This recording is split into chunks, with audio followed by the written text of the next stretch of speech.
All right, good morning. So this is my mini DeWalt stereo Bluetooth speaker, and I do not build these to sell. I have made a whole bunch of these, but the amount of money and time that I put in to making these things, and what people say, oh, I'll give you a couple $100 for it, and I'll be like, yeah, okay, that's just parts alone. But anyway, just long story short, I just want to make this a quick video of this recent build. And if you have any questions, let me know, and I'll get right to it. But it's powered by this 4 amp hour DeWalt battery right here. And I just use an adapter to take the 20 volts, and it has pigtails, and right there, that's all it is to it. So it's a 20 volt system, and I'm using this little mini Fosse audio amplifier. It's upside down, but it is I don't know what series this is, but it's essentially about 25 watts per channel, and that's all you really need to power these little 4-inch Dayton Audio Neo magnet woofers. And I also have Dayton Audio soft dome tweeters in here. And right now I just have a 22 microfarad capacitor to knock the frequency down to protect the tweeter. But these are just a little bit too loud, so I've got a 10 ohm resistors for these guys coming in today. This is a 1.5 inch port front firing, and got a power on and off light that is just for the amplifier. The switch here on the side just turns on the amplifier, but everything else remains energized over here.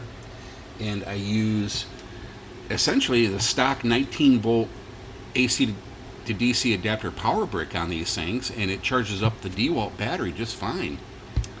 No problems. Now, I did have a problem with another battery, the older style. This is a 4 amp hour also. It just, I don't know if it killed it or died, or it was just an old battery, but I think the newer batteries work better in these things. This has been fabulous. This is a newer style. You can see it's got full power. How I build these things, this is an Eiler TSA approved pistol flight case. And it's plastic, polypropylene, whatever. And I just used a hole saw. I'll just show you right down here in my toolbox. Right down here, I just used this guy right here to cut the hole, and I had another one right, I think it's this one right here, to cut the tweeter holes, and that's all about it. And there is a lot of shavings when you cut the holes, so what I use I sand it, and then I use a little mini butane jeweler's torch kind of thing to make these edges all nice and smooth. And use a little bit of gasket around here to make a good seal. Another thing that I did was this O-ring for the case itself. I actually used Gorilla Glue, this stuff right here, to glue this in, and then cleaned up the excess with alcohol, and this is good and tight. Great seal on this box. I always use banana plugs for the speaker inputs right there. These are 632 screws to hold everything in, and as I said before, you can probably see the gasket oozed out a little bit right there on the tweeter, and that's good. It's got a good seal. And I use this like Dynomat sound deadening material all in here. I do not use stuffing. A lot of guys will throw a whole bunch of stuffing inside here, and that just kills the bass. And if you do it right, you don't need it. Maybe just a little bit, or a little bit of that jute carpet stuff in there, but yeah, that's all she wrote to it. Really good little box. This thing only weighs like 8 pounds, and highly portable, Bluetooth, unique. It's got a little Velcro thing. You put your own military name tape on there. I screwed up the mounting of the battery adapter, so I had to move it this way because it's a little bit wide. So I just covered these in with this stuff right here. And yeah, whatever, you know, if that's my only mistake, that wasn't too bad. But I wanted to make sure everything was done correctly on this build. And took my time with it, make sure all the hardware was good to go. Um, same size washers, and lock nuts and all that good stuff, and it just came out beautifully. It sounds great. I had to sand this little plastic port right here for a little bit better airflow, because I don't like it's a sharp ridge right here, and that's not good for bass. So that actually really helped out the bass quite a bit, just smoothing the outside and then the inside of the tube also. And these are just you know, in your computer, these finger guard grills, you know, for like AC fans or DC fans you find in computers or cooling systems.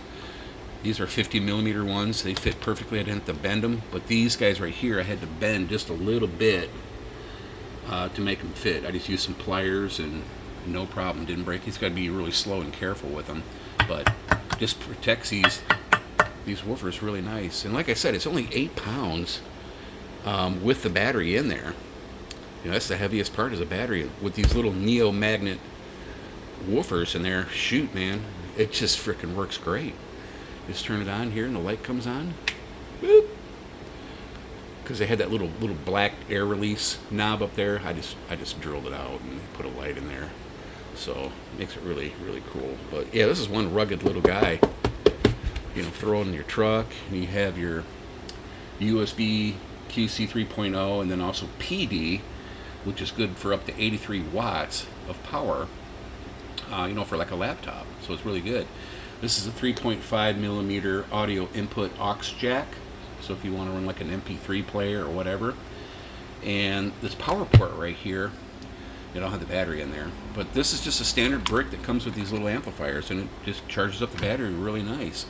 These are really slick. It has a little lanyard here for protection and stuff.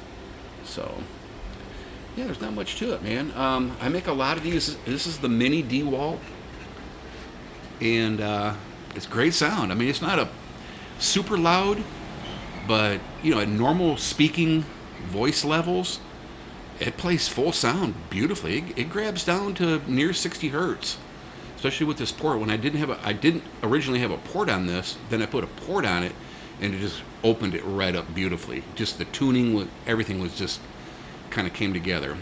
The only thing I don't like is that the tweeters are just a little bit overpowering with the woofers, so I got some resistors I'm going to throw in there today, because they're going to be delivered today, and they're only 10 ohm. You know, I'm just going to knock them down just a little bit. The capacitor knocks the frequency down, the resistor knocks the power level down.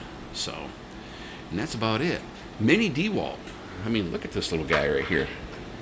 See? There's my feet. I mean, it's literally, you know, super light. 7-8 pounds maybe. And as you know, I build a lot of these. My big one has a big 6x9s. It's running about 150 watts per channel.